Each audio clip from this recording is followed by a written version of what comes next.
بسم اللہ الرحمن الرحیم۔ اللہم صلی علی سیدنا محمد وعلی آل سیدنا محمد۔ حکایت رومی نمبر 6۔ آج کا موضوع ہے جدائی کا صدمہ۔ منبر رسول صلی اللہ علیہ وسلم بننے سے پہلے حضور پر نور صلی اللہ علیہ وسلم خشک کھجور کے تنے سے ٹیک لگا کر خطبہ دیا کرتے تھے۔ جب پختہ منبر رسول صلی اللہ علیہ وسلم تیار ہو گیا اور آپ صلی اللہ علیہ وسلم منبر پر تشریف فرما ہوئے تو خشک کھجور کے تنے سے یہ صدمہ جدائی برداشت نہ ہوا۔ اس نے اس طرح رونا شروع کیا جس طرح کوئی چھوٹا بچہ ماں کی جدائی سے روتے ہوئے سسکیاں لیتا ہے۔ مولانا رومی رحمۃ اللہ علیہ فرماتے ہیں، خشک کھجور کا تنا جس کا نام استون حنانہ تھا، رسول اللہ صلی اللہ علیہ وسلم کی جدائی سے نالہ کر رہا تھا، یعنی جیسے کہ وہ کوئی انسان ہو۔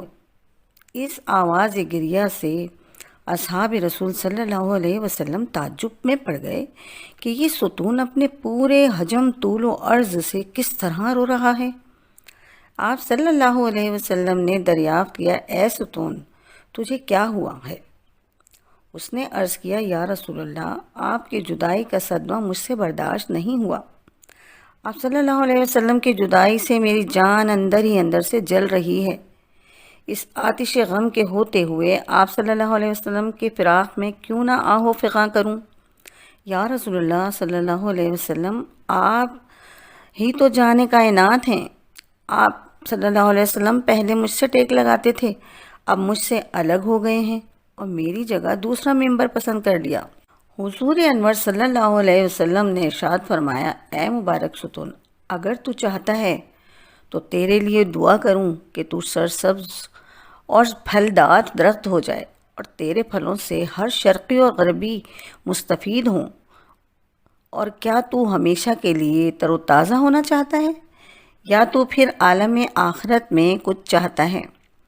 استون حنانہ نے کہا، یا رسول اللہ صلی اللہ علیہ وسلم، میں تو دائمی اور ابدی نعمت چاہتا ہوں۔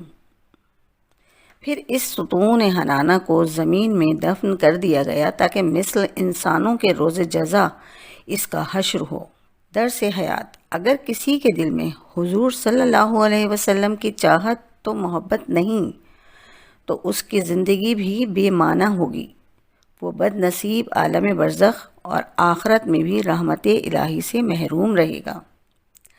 اللہ تعالیٰ آپ سب کو خوشیاں اور آسانیاں عطا فرمائے، آمین یا رب العالمین۔